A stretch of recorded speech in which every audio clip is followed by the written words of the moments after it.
Nós vamos abrir a palavra de Deus nesse momento, no texto da primeira carta de Paulo aos Coríntios, capítulo 6, nós vamos ler do verso 1 até o verso 11. Diz assim a palavra de Deus, irmãos: Aventura-se algum de vós, tendo questão contra outro, a submetê-lo a juízo perante os injustos e não perante os santos? Ou não sabeis que os santos hão de julgar o mundo? Ora, se o mundo deverá ser julgado por vós, sois acaso indignos de julgar as coisas mínimas?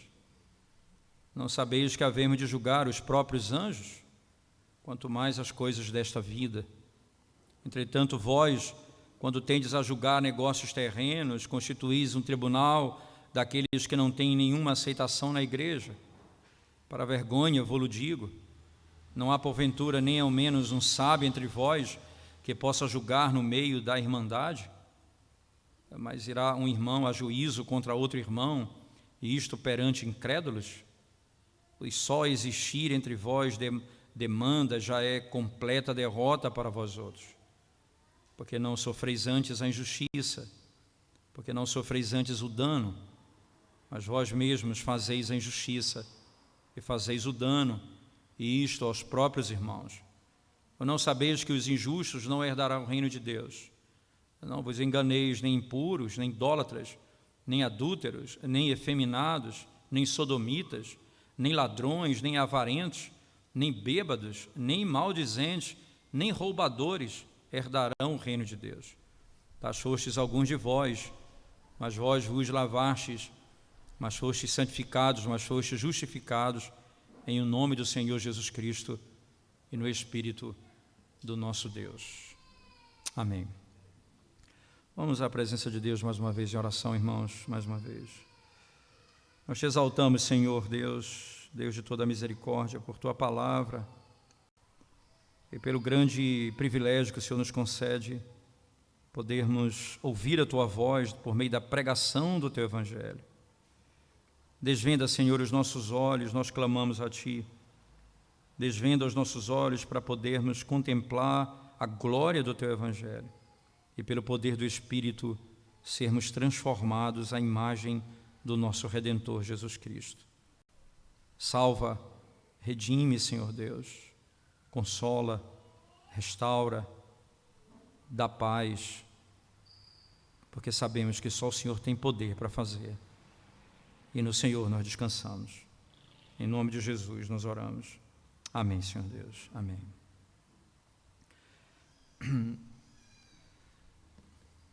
A Escritura, irmãos, ela lida com um conceito que é muito comum, o conceito de inimizade. E esse conceito percorre a Escritura Sagrada como um todo, posso dizer assim. Por exemplo, a Escritura descreve que logo após a queda de Adão, no Gênesis capítulo 3, livro de Gênesis capítulo 3, nós encontramos o Senhor dizendo abertamente: porém inimizade. Isso é uma forma clara do juízo de Deus contra o pecado, contra o homem. E a inimizade seria colocada entre aqueles que são filhos de Deus com os que não são filhos de Deus. A inimizade está posta, ela é uma característica. O ponto é que essa inimizade, ela não produz no coração daqueles que são chamados filhos de Deus o ódio na perspectiva pecaminosa. O Filho de Deus odeia o mal na perspectiva de que é contra aquilo que não está de acordo com a lei de Deus, mas não pelo ódio pecaminoso, porque essa é uma marca, por exemplo, do redimido, do salvo. Na primeira carta de João, no capítulo 3, João vai declaradamente afirmar isso. Ele vai dizer: é nisso que vocês vão diferenciar os filhos de Deus dos filhos do diabo. Os filhos de Deus, eles amam e praticam a justiça. Os filhos do diabo, eles odeiam e não praticam a justiça. Essa é uma marca inequívoca. O ódio, ele é uma marca inequívoca do ímpio.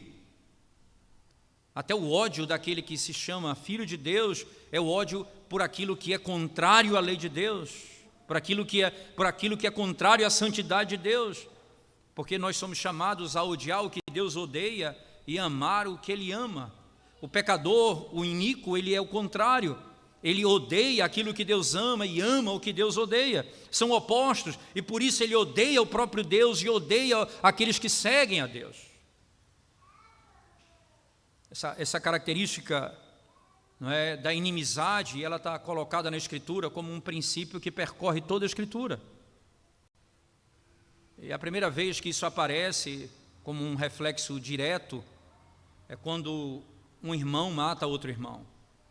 Quando Caim mata Abel, no capítulo 4 do livro de Gênesis. E Deus disse: o teu semblante descaiu, pecado jaz à tua porta, te cumpre dominá-lo. Na primeira carta de João, ainda citada no capítulo 3, no versículo 2 particularmente, ele diz: o mundo não nos conheceu porque não conhece a Deus. Mas também na sequência ele diz assim, vocês sabem, no verso 10 ao 12 ele vai afirmar, do mesmo capítulo 3 da mesma carta, da primeira carta de João, ele diz: nós não devemos odiar, não é, como Caim. Ele vai e cita Caim como um princípio e diz: olha, Caim odiou a seu irmão e por isso o matou. E na sequência ele diz: não vos maravilheis se o mundo vos odeia. Caim representa o mundo naquele contexto e Abel representa a igreja. A inimizade está posta, o mundo odeia a igreja. Esse é um princípio claro, revelado. Tem alguma coisa muito ruim quando você pensa que o mundo apoia a igreja em tudo que a igreja prega e ensina. É muito estranho se o mundo nos apoiasse em todas as coisas. Ele pode nos apoiar em algumas coisas, mas certamente não em tudo, porque há inimizade estabelecida. E a pior coisa que pode acontecer quando essa inimizade que está estabelecida, irmãos, você tenta resolvê-la por meio do pecado. Você vai ver, por exemplo, quando na sequência do capítulo 5 e 6 de Gênesis, você vai encontrar no momento em que Deus revela a história de Noé e a razão porque o mundo vai ser destruído com água de dilúvio. Uma das causas está ali registrada, porque os filhos de Deus, eles constituíram família com as filhas dos homens. E no entendimento mais honesto, eu creio e o fluxo mais natural da narrativa, ele está se referindo aos filhos de Caim, no caso ali representado por Caim, e os filhos de Abel representado por Sete. Então, quando eles tentam estabelecer uma união dessa forma, o Senhor vai destruí-los. Entretanto, a única forma em que a inimizade pode ser restabelecida é por meio do sacrifício de Cristo. Porque todos nós somos inimigos de Deus. Essa é uma linguagem bíblica categórica. Por exemplo, Romanos capítulo 5, Paulo vai abertamente declarar isso. Nós éramos inimigos de Deus. Estávamos sob inimizade, tínhamos inimizade contra Ele. E na sequência, Paulo vai dizer no capítulo 8, a mesma carta: e o penhor da carne é inimizade contra Deus. E ora, se nós vivemos na carne, nós somos inimigos de Deus, nós pensamos contrário à lei de Deus, nós somos inimigos quanto ao ensino da verdade. Nós nos opomos completamente à verdade. A inimizade está estabelecida, mas como então é possível haver harmonia? E aqui está estabelecido na Escritura. É por isso que eu penso que é muito difícil, como alguns comentaristas tentam separar essa seção, dividindo a última parte que vai do verso 9 ao 11, do verso 1 ao 8. Eu tenho dificuldade de imaginar que eles não fazem parte de uma unidade por uma razão simples. Porque Paulo está discutindo aqui um problema dentro da igreja em que há intriga entre irmãos, e ele vai mostrar o fundamento do porquê isso não pode existir na igreja, e quando existir, como deve ser resolvido. E ainda mais, o que nós éramos, e o que foi feito para que nós fôssemos amigos de Deus e termos paz com Ele. E aí, por isso que na sessão, ele vai mostrar exatamente isso. Veja o verso 9, irmãos, ele diz assim, o texto diz claramente, mas Verso 9 diz: ou não sabeis que os injustos não herdarão o reino de Deus? Não vos enganeis, nem impuros, nem idólatras, nem adúlteros, nem efeminados, nem sodomitas. E aqui, irmãos, entenda, ele está descrevendo claramente pecados que diz respeito ao sétimo mandamento, ao sétimo mandamento em vários aspectos. O segundo mandamento, idólatras, o adultério, o homossexualismo. Ele está falando aqui do mandamento que diz: não furtarás nem ladrões, nem avarentos, nem bêbados, nem maldizentes. Nono mandamento: não levantarás falso testemunho contra o teu próximo. Ele mostra que todos esses que quebram a lei de Deus e que vivem dessa forma são inimigos de Deus. E ele diz: era assim, era isso que nós éramos. E como é que pode ser feito a paz? Você entender, e aí eu entendo, olhando para o texto, que vindo de trás para frente, me parece que você compreende melhor a razão que Paulo está dando para esse conflito aqui ser dissipado. Porque era isso que ele está dizendo, irmãos. Talvez alguém até diga: mas nunca tive problema na área do homossexualismo. Isso não tem problema. Se você é impuro no seu pensamento, se você é um adúltero, se você cobiça as coisas dos outros, se você pratica aquilo que é chamado inveja, o desejo de não ver a prosperidade do próximo, você é um ladrão. O que importa aqui é saber que tudo isso é inimizade contra Deus. E diz mais, o texto é tão claro que essa inimizade é definitiva. Veja como ele conclui essa sessão dizendo, não é?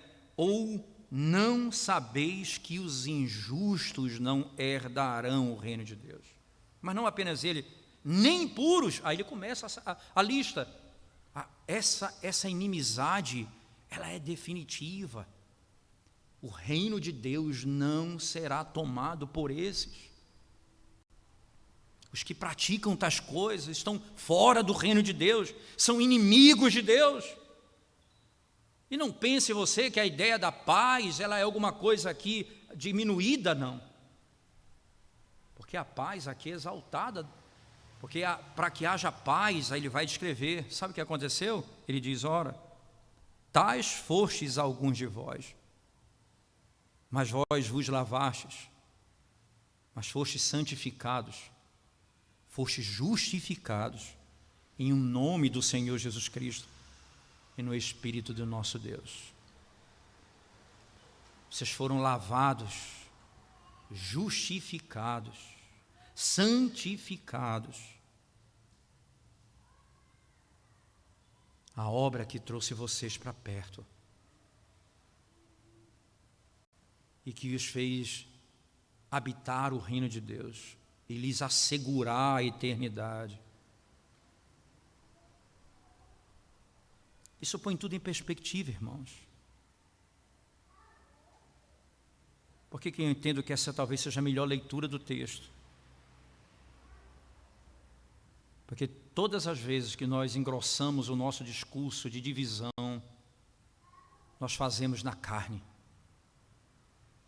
Toda vez que nós falamos em brigas e contendas, nós fazemos na carne. Nós não pensamos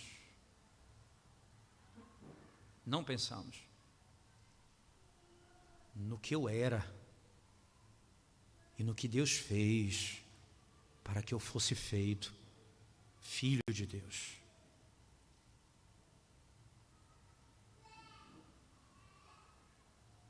O que foi feito para que eu fosse feito filho de Deus. É por isso que quando o Senhor Jesus conta a parábola do credor incompassivo, ele põe em perspectiva o valor da dívida daquele indivíduo, o perdão que o rei deu a ele de uma dívida que ele não podia pagar. E quando ele sai da presença do rei perdoado, ele encontra um indivíduo que lhe devia nada em comparação à dívida que ele tinha com o rei, e ele age de modo impiedoso com o outro. É estranho você que recebeu tal perdão agir com tanta amargura. Você que era inimigo de Deus e hoje é filho de Deus, nutrir desejos de atrito e confusão no seu coração, no seio da igreja. Alimentar isso. Isso dentro de casa, isso nos casamentos, isso nos lares.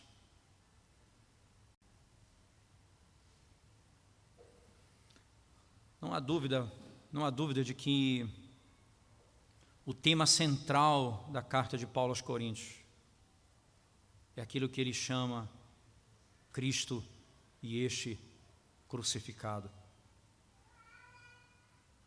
Porque é exatamente o evangelho da cruz que ele vai invocar aqui, para tratar com essa temática.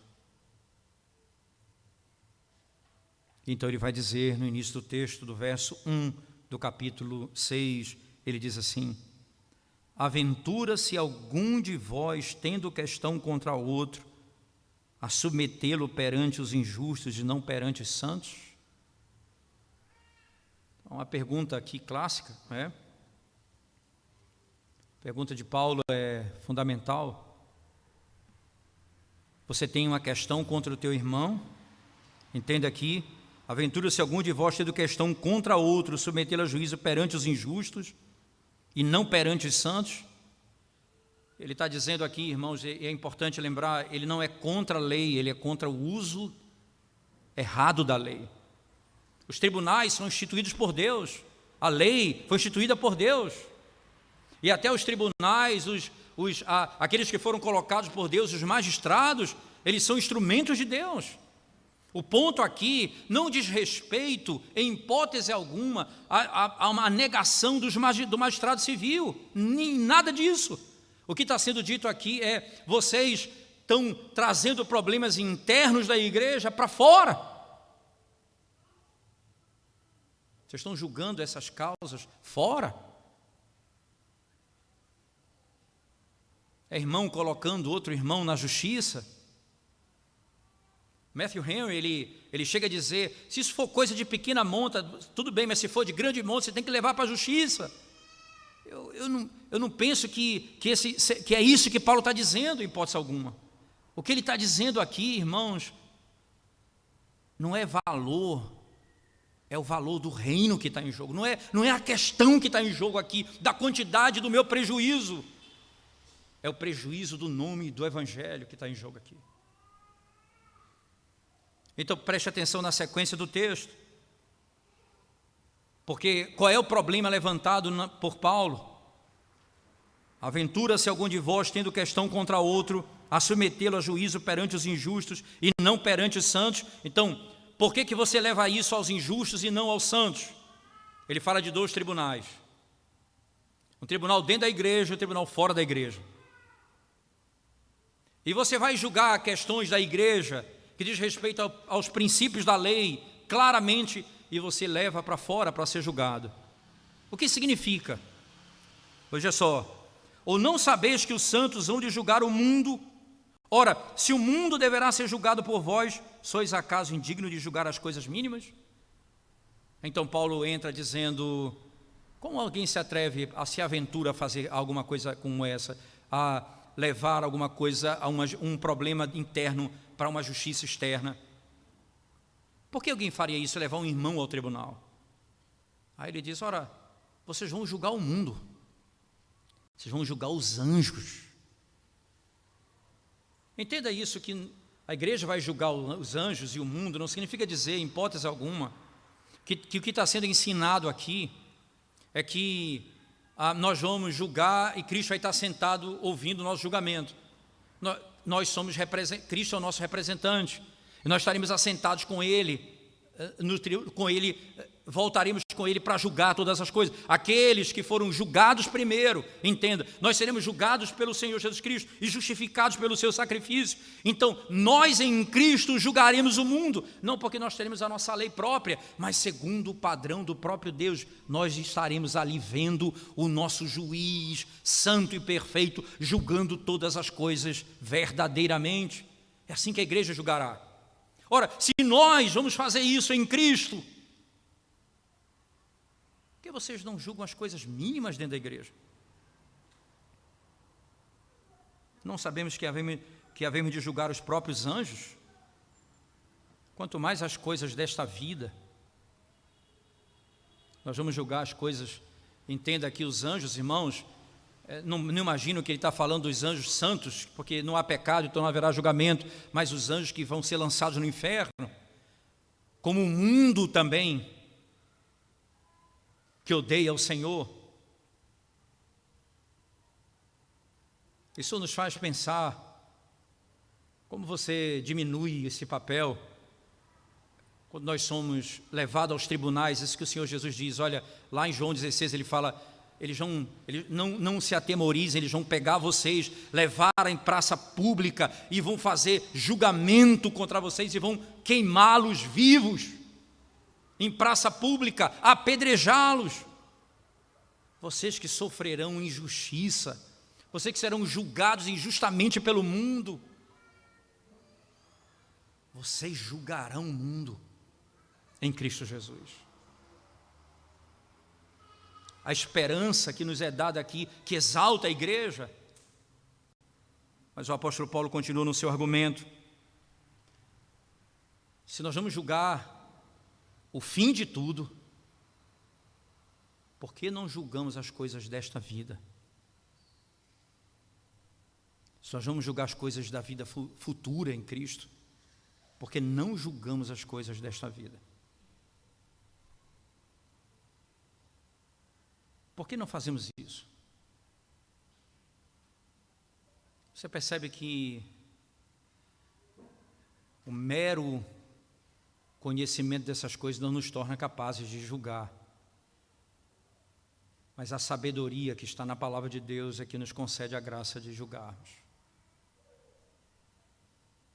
É por isso que agora ele fecha o seu argumento claramente dizendo, como você se atreve a levar um irmão diante de um tribunal secular, e aí pagão, deixando de julgar dentro da igreja pelos santos, aquilo que é próprio da igreja.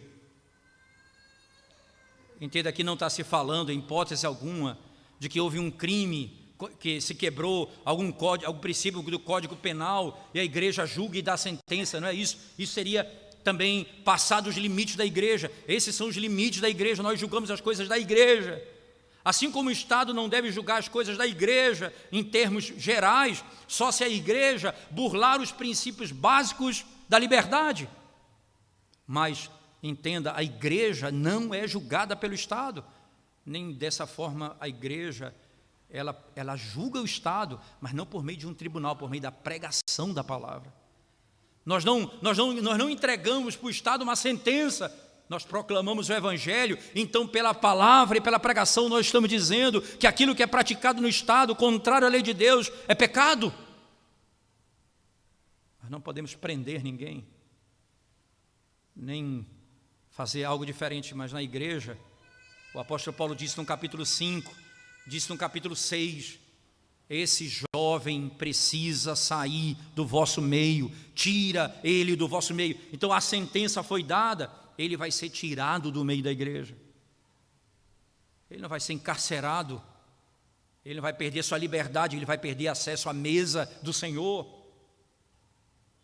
Esse papel da igreja, isso a igreja pode e deve fazer, e ela não pode se esquivar desse papel. Entretanto, Paulo agora vai adentrar as razões pelas quais não se deve levar alguém ao tribunal quando a igreja pode e deve julgar o caso. Então ele diz no verso 4, entretanto vós, quando tendes a julgar negócios terrenos, constituís um tribunal daqueles que não têm nenhuma aceitação na igreja. E aqui é ponto, não há aceitação na igreja. A igreja não aceita isso. E como é importante, irmãos, imaginar o sistema presbiteriano, ele funciona assim. Você tem no nosso sistema, não é, instâncias. Então imagina que um membro da igreja passa por um processo disciplinar e esse membro, ele é disciplinado pela igreja depois de julgado e ele se sente injustiçado pelo conselho dessa igreja local. Assim, eu acho que foi injusto a minha pena, eu não deveria ter passado por isso. E ele recorre ao presbitério. É uma segunda instância, ao presbitério. O que é o presbitério? São igrejas de uma mesma região, da mesma localidade, proximidade. Então você tem que ter no mínimo 3 a 4 igrejas para que se tenha um presbitério. E lá então tem um tribunal, e esse caso é levado ao tribunal.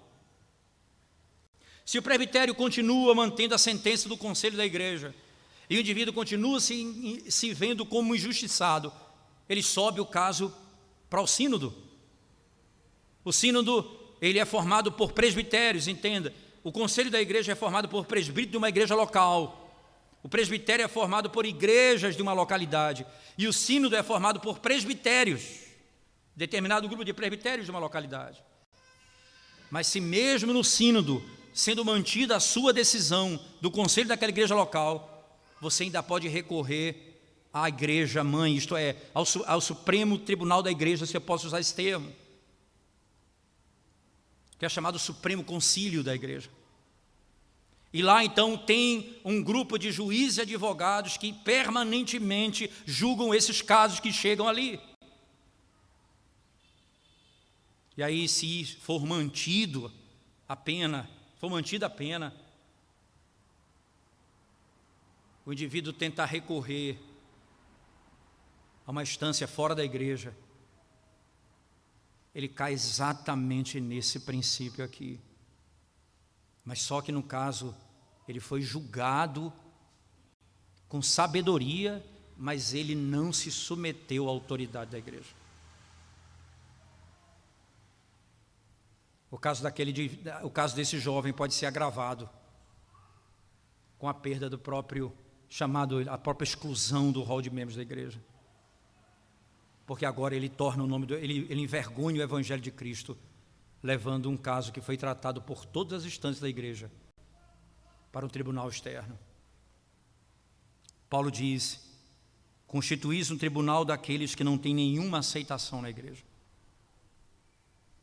Nenhuma aceitação na igreja. O tribunal que tem aceitação na igreja é aquele que é pautado por princípios determinados pela própria igreja, segundo a palavra de Deus, não segundo o pensamento particular de cada igreja. Mas o apóstolo Paulo diz: se vocês fazem isso antes de seguir esse processo, porque o que eu estou dando aqui para vocês é um caso que seguiria um fluxo natural dentro da nossa denominação. Mas o que Paulo está tratando aqui não é isso. Paulo está tratando aqui da impossibilidade de ter pessoas na igreja que julguem um caso que é da igreja, e isso é levado para fora da igreja.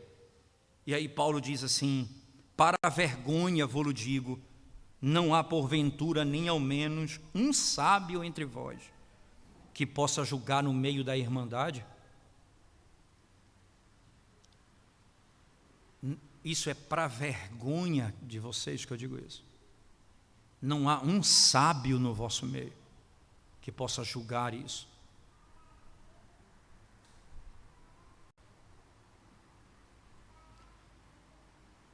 Mais do que a exposição que é feita fora do evangelho, no sentido negativo, isso fala da igreja.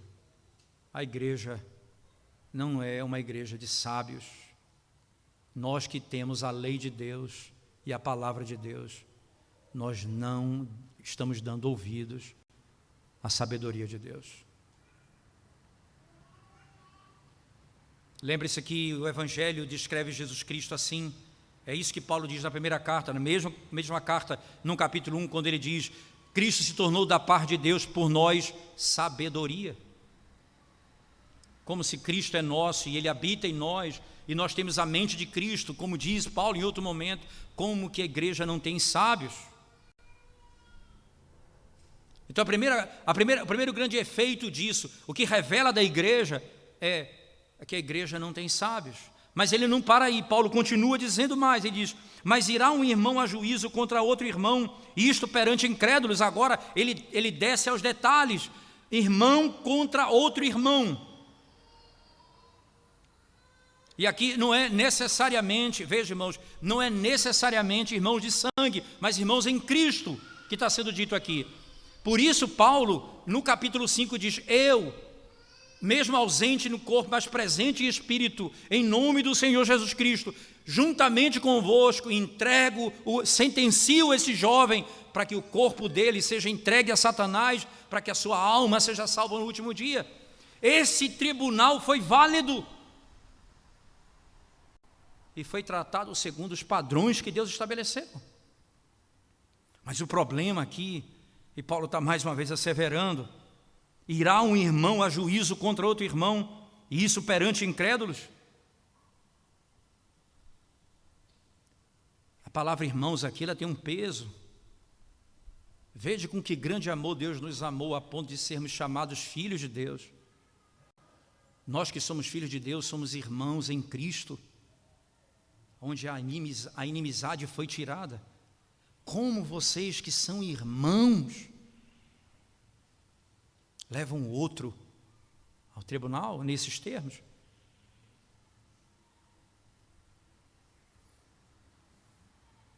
Por que não deve fazer isso? Agora Paulo vai então afirma: o só existir entre vós demanda, já é completa a derrota para vós outros.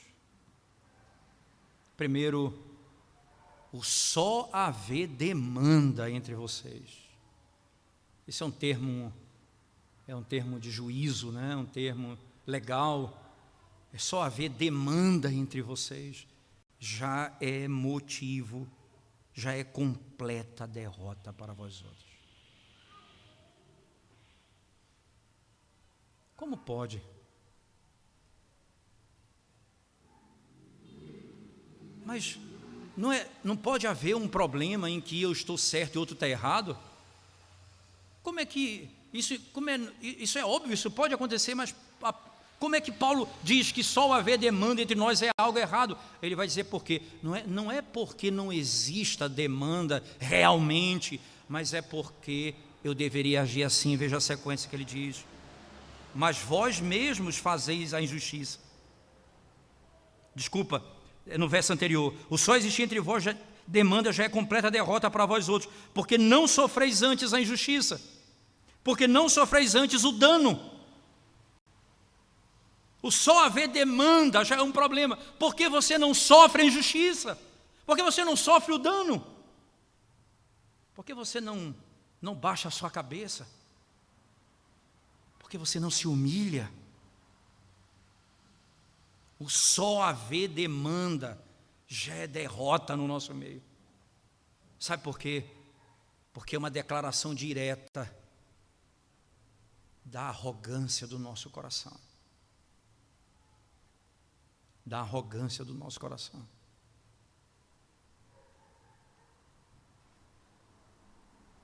Sofra o dano, sofra o prejuízo, mas não o Evangelho de Cristo. Que o meu nome seja jogado na lama, não o Evangelho de Cristo. Que a minha honra seja pisada, mas não o Evangelho de Cristo.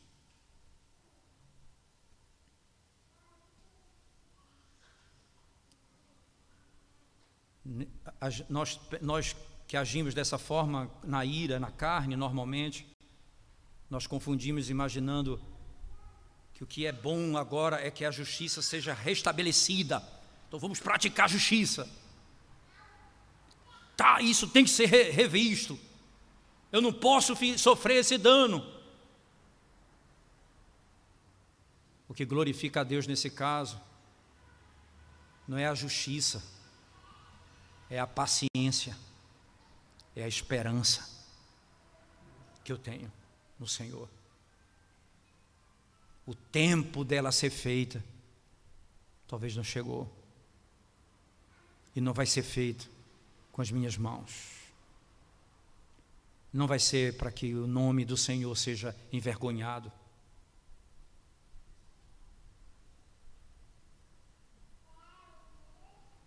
Você imagina, irmãos, um casal que pensa no divórcio e que pensa em destruir o seu casamento. Isso é uma demanda entre irmãos. E por que isso acontece? Normalmente, orgulho, soberba. Eu não aceito ter o meu nome humilhado. A minha honra eu não posso perder. Eu não posso baixar minha cabeça.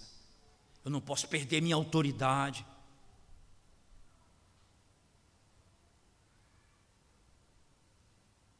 Só a demanda é uma derrota. Sofra o dano, mas glorifique a Deus com seu casamento. Sofra o dano, sofra o prejuízo, mas não faça o nome de Cristo envergonhado. Não envergonhe o Evangelho de Cristo. É claro que eu estou me referindo a princípios básicos, não estou me referindo a um indivíduo que pratica, que é casado e vive na prostituição a vida toda, e então isso é possível que o casamento seja dissolvido, ou então ele pratica violência, ele bate na sua esposa, ou coisa dessa natureza. Você insistir que esse casamento permaneça, é você botar em risco a vida do outro. Eu estou me referindo às coisas básicas, aos problemas que são tratados na vida, que são falhas e problemas pessoais de luta do dia a dia, de cada um, de cada casal. E nós, por causa da nossa arrogância, muitas vezes, pensamos em destruir a nossa família. Mas mais do que a nossa família, nós vamos destruir, nós queremos manchar a glória do nome do nosso Santo Redentor. E o texto diz assim, irmãos: por que não sofreis antes a injustiça? Por que não sofreis antes o dano? Eu já citei isso uma vez de um presbítero nosso que certa vez disse isso. Isso marcou muito minha maneira de pensar, me ajudou muito em muitas coisas na vida. Ele disse: a gente só briga porque um não quis baixar a cabeça mais um pouco, porque eu não quis me humilhar mais um pouco. A gente só destrói porque a gente não quis curvar a cabeça, a gente não quis sofrer o dano. E a gente quer usar a justiça para fazer vingança.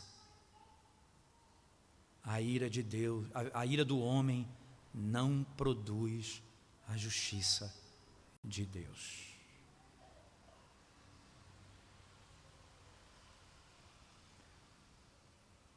Paulo vai adiante e diz: o pior não é isso, é que vocês não sofrem, vocês praticam a injustiça. Veja o que ele diz: mas vós mesmos fazei a injustiça, fazeis o dano, e isto aos próprios irmãos.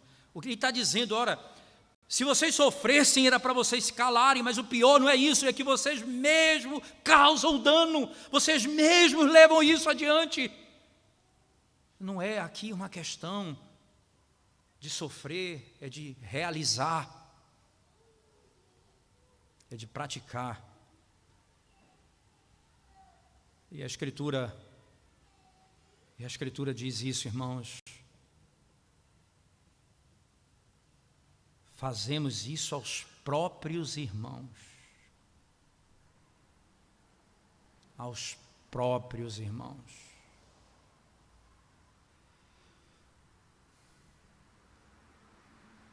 E aqui a prática, que está sendo condenada aqui no texto, ela é agora descrita numa palavra que caracteriza aqueles que não vão entrar no reino dos céus. Não sabeis que os injustos não herdarão o reino de Deus? Vocês praticam a injustiça. E aqui entra um aspecto muito sério da nossa vida cristã, irmãos. Muito sério. Nós temos a tendência de separar moralidade e ética do Evangelho. E nós muitas vezes queremos falar que nós somos perdoados, que o Evangelho é isso, e nós não pensamos no Evangelho como uma forma de prática. E fica uma coisa vazia. As pessoas olham para o Evangelho como se fosse apenas uma mensagem a ser proclamada, não uma prática de vida, não um modelo de vida segundo o Evangelho.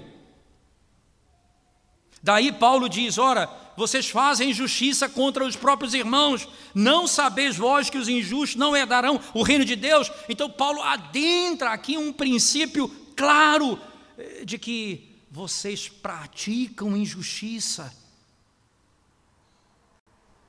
Os injustos não herdarão o reino dos céus. Vocês dizem então, irmãos, que são servos de Deus que foram lavados pelo sangue de Cristo e praticam a impureza. Vocês dizem que foram tirados do mundo e são idólatras. Vocês dizem que foram libertos da prática sexual, da imoralidade, do homossexualismo, mas vós sois sodomitas, efeminados, se vestem como mulher, andam como mulher, falam como mulher. E é isso que é algo abominável, porque entendem, irmãos, não é a prática simplesmente, é o modo de vida. E o homem precisa se vestir como um homem, ele precisa falar como um homem, ele precisa sentar como um homem. Porque o efeminado aqui não é necessariamente o que pratica o homossexualismo, mas é o homem com um jeito de mulher.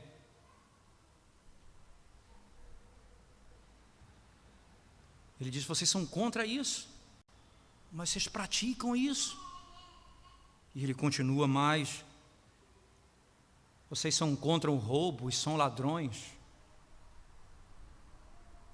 Vocês dizem amar os pobres e são avarentos. Vocês dizem que têm uma vida de domínio próprio e são beberrões. Vocês dizem que gostam de falar a verdade, mas se reúnem para fofocar sobre a vida dos outros, maledicentes. O Evangelho, ele não é uma verdade etérea. Ele é vivido, como eu falo, como eu penso, como eu sento, como eu me dirijo ao outro, como eu trato o próximo. O Evangelho, ele é praticado.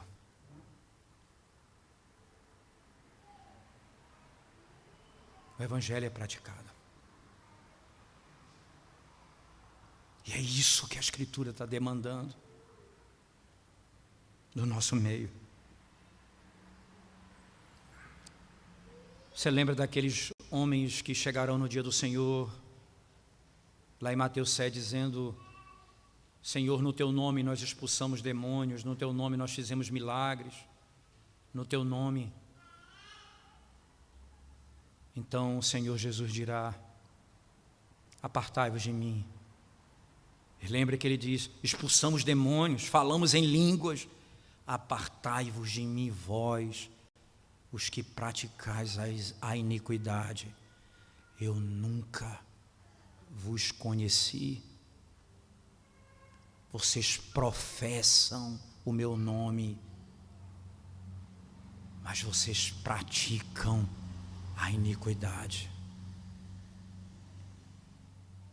A igreja de Corinto, uma igreja de gentios que foram redimidos pelo Evangelho, e dentro da igreja eles estavam vivendo ainda como no mundo.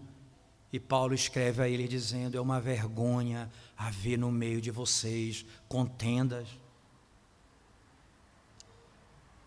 Por que vocês não podem viver dessa forma? Ele diz: por uma razão simples, tais fostes alguns de vós, mas vós vos lavastes. Essa é uma linguagem belíssima. Essa forma de escrever do texto grego, que é chamada forma média, em que parece a forma vós vos lavastes, mas há uma discussão grande. Charles Hodge vai traduzir essa expressão dizendo que é possível duas coisas: mas vós fostes lavado, mas vós vos lavastes, porque na sequência eu tenho mas fostes justificado. Veja, vocês não foram vocês que se justificaram, mas ele diz: mas vós vos lavastes, fostes justificados, fostes santificados em o nome do Senhor Jesus Cristo e do Espírito do nosso Deus. Vocês foram lavados à impureza, vocês foram justificados, o seu pecado foi perdoado, vocês foram santificados, vocês estão sendo transformados à imagem de Cristo. Vocês eram assim, mas agora vocês não praticam mais tais coisas.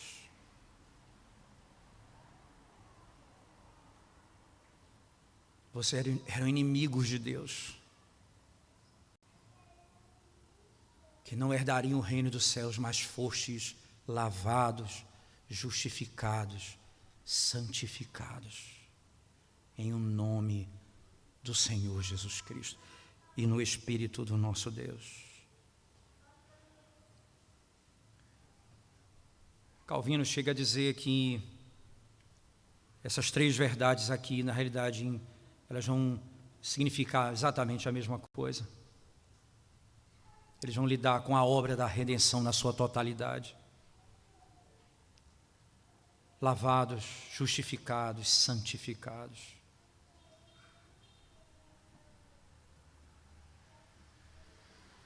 Primeiro, isso aponta para uma realidade. Você que vive assim, na impureza, na idolatria,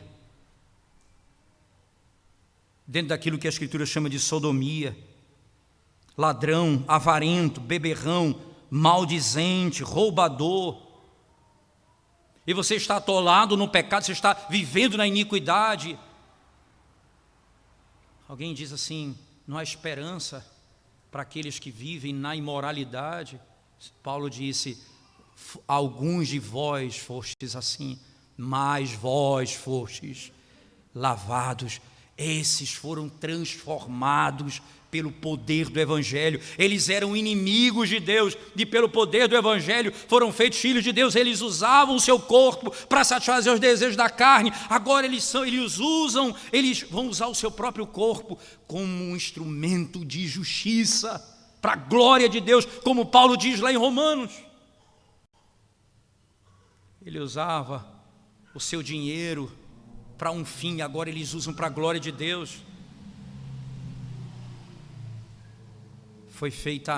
Foi restaurada a relação com Cristo, com Deus, por meio do Evangelho de Cristo. Vocês, então Paulo diz, vocês têm praticado a injustiça. O que eu estou pronto para fazer, tendo sido alcançado por um Evangelho tão poderoso como esse, que transformou a minha vida. O que eu era e o que eu sou em Cristo Jesus. Onde eu estava e onde eu estou. Ele disse que eu não herdaria o reino de Deus. Mas ele disse também: vinde, benditos de meu Pai.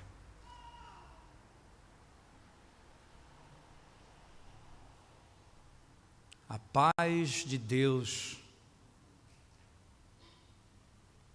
precisa ser percebida na paz entre os irmãos. A santidade de Deus precisa ser vista na santidade de vida. A justiça de Deus precisa ser percebida na nossa maneira de fazer justiça.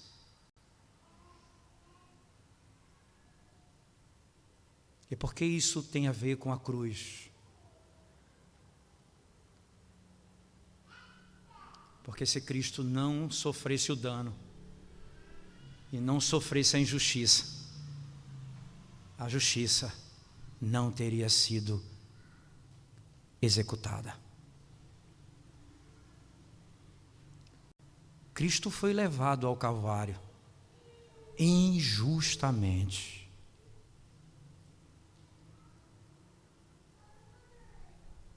Ele ouviu: você é o Filho de Deus. Um ladrão à direita, outro ladrão à esquerda.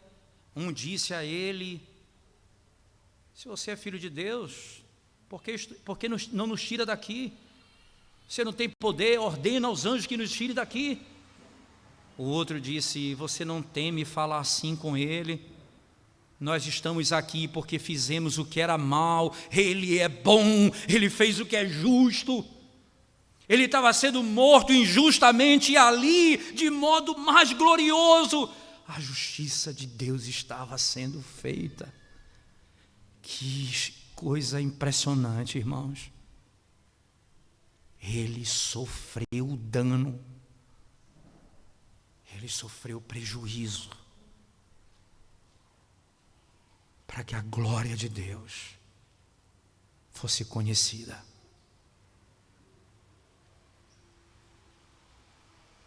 Como eu vou imitar meu Senhor, sendo aquele que sofre o dano e sofre a injustiça, mas não faz dano nem pratica injustiça. O meu Senhor foi injustiçado e sofreu dano, mas nunca praticou a injustiça.